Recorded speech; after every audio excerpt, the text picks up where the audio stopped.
Vamos chamar aqui agora o professor Renato Baruf, ele que é meu conterrâneo, professor de Direito do Trabalho, uma pessoa que eu admiro demais também, desde o meu início da carreira. Na verdade, desde o período que eu estava na faculdade, eu já admirava o professor Renato. E aqui em Franca, ele é muito conhecido também na área, ele também é professor de Direito do Trabalho, professor de Processo de Trabalho, também está aí frente a algumas escolas trabalhando com preparatório para a OAB. Muito obrigada por aceitar o convite. Para mim é uma honra receber você aqui nessa aula. Muito obrigado, Jéssica. Muito obrigado, doutora Tássia. Eu até estava com um certo receio que a doutora Tássia fosse me chamar de senhor. Ela me chamou de senhor ali no grupo.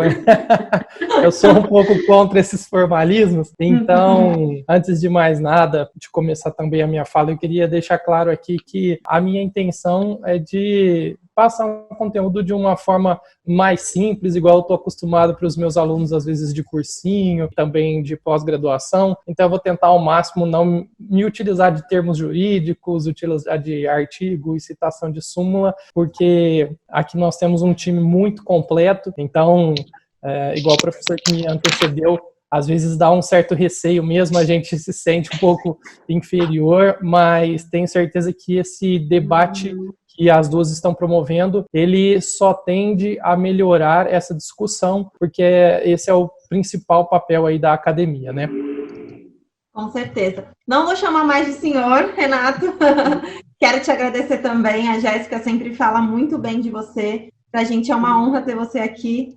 Já vou colocar a sua pergunta aqui na tela, jogar a bomba. A redução salarial nos percentuais pré-definidas, 25%, 50% e 70%, refletem nos adicionais, comissões e outros, ou seria apenas sobre o salário base?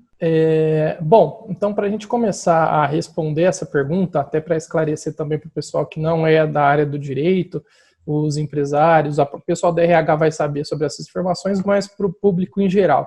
O que acontece? Nós temos que entender que, para fins de direito do trabalho, o salário, quando a gente fala salário, ele engloba tanto o salário base quanto as demais parcelas de natureza salarial, tá? E aí a gente, se incluísse aqui as gorjetas, a gente estaria falando de remuneração. Então a pergunta que as doutoras nos fizeram, ela se refere, bom, eu posso somente reduzir o salário base ou somando todas essas outras parcelas de natureza salarial. E com relação a isso, é muito importante a gente entender, primeiro, a fala do professor Yuri, que foi muito feliz em dizer que, deixei anotada aqui, em estado de calamidade, ou seja, nesse estado de exceção, não dá para a gente tratar as regras com a normalidade que a gente tinha antes. Então, às vezes, a gente vai debater aqui sobre algumas situações de furos que a medida provisória não prevê, mas justamente não dá tempo da gente ficar debatendo tudo para que trouxessem as medidas específicas aí na MP. Então, olhando o objetivo dessa medida provisória, que é de preservar o emprego, a renda e também a continuidade das atividades empresariais, penso eu que a doutrina majoritária vai caminhar no sentido de que essa redução de salário, ela abrange todas as parcelas de natureza salarial. Inclusive, até aqui vou puxar alguma pergunta que fizeram a respeito de adicional de insalubridade, adicional noturno. Evidente que se o empregado ele não está exposto a essas condições, que, como o professor que me antecedeu falou muito bem, para você receber o adicional de insalubridade, você tem que estar exposto ao agente insalubre. Caso não haja exposição a esse agente insalubre, isso não vai ser devido. Mas caso haja, seria possível então você também reduzir esse adicional de insalubridade, o adicional noturno? Penso eu que sim, por conta dos objetivos da lei. E até também importante trazer aqui que o próprio TST já reconhece a possibilidade de retirada do adicional de insalubridade, aí na súmula 248, adicional noturno e também até das horas extras habituais. Mas eu queria deixar só uma situação importante e trazer aqui a medida provisória 927 e também a fala da professora Poliana, de que o artigo 2º da medida provisória 927, ele fala em acordo individual. Então, ele equiparou o acordo individual a uma norma coletiva. Portanto, é muito possível que o empregado e o empregador façam uma negociação no sentido de dizer, olha, essa redução é só sobre o salário base ou então sobre todas as parcelas de natureza salarial. E falando aqui como advogado, eu tenho muito medo porque em tempos de calamidade todo mundo começa a atuar em todas as áreas e aí todo mundo começa a dar parecer trabalhista, mas não é simplesmente você pegar ao seu cliente, pegar um modelo do Google de acordo individual e jogar para ele, olha, o seu salário vai ser reduzido 50%. Isso aí a empresa está assumindo um risco tremendo. É muito importante que nesse acordo você especifique quais verbas estão sendo reduzidas. Não simplesmente escrever o salário será reduzido. Aí vai vir essas discussões. E aí, qual salário que reduziu? Poderia reduzir o salário base? Não. Coloque nesse acordo individual tudo que está sendo. Então, sim, vai ser o salário base, vai ser a insalubridade, vai ser as horas extras, e você coloque lá, porque aí sim a gente está adiante e utiliza um mecanismo da negociação, sem entrar aqui se essa negociação vai ser considerada como inconstitucional ou não. Eu penso que aqui não vai caber na minha fala.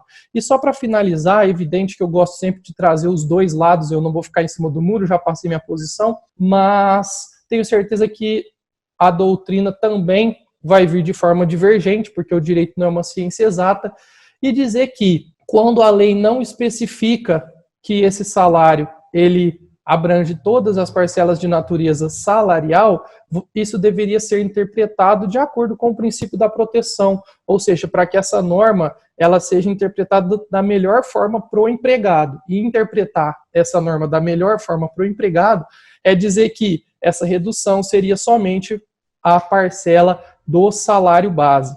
Então, com certeza vai vir divergência nesse sentido, mas eu acredito que o mais importante, e para você conseguir assegurar de uma forma melhor ao seu cliente, coloque no acordo que você fizer com ele o que está sendo reduzido. Então, não simplesmente o salário será reduzido em 25% e ponto final. Acho que eu acredito que eu cumpri o meu tempo aí. Foi ótimo no tempo. Perfeito. Muito obrigada, professor Renato, pelas considerações. Também segue aí a nossa linha de entendimento. Deu para perceber que o pessoal está bem alinhado, né? O professor Renato, obrigado pelas considerações. Para quem não acompanha ele ainda, o Instagram dele é Artigo 7º, ele traz para a gente bastante considerações sobre as alterações legislativas. E a gente está correndo aqui um pouquinho com o tempo, estou vendo que o pessoal começou a falar do tempo nos grupos, mas a gente já está acabando, tá? Está partindo para o final. Rapidinho a gente encerra aqui. Muito obrigada, professor Renato. Muito obrigada, professor Renato. Foi uma honra receber você aqui e obrigada pelas considerações. Obrigado mais uma vez aí, pessoal. Quem quiser então me seguir lá é o @artigo 7º. E agora, assim que eu encerrar aqui, eu vou fazer exatamente uma postagem lá para explicar mais certinho e deixar uma fundamentação melhor para os advogados e para o pessoal em geral da minha fala aqui, ok? Obrigado, meninas, mais uma vez. Ele é muito acessível, procurem ele. Olha, sugestivo o nome do Instagram, né? Artigo 7º. Obrigado, professor.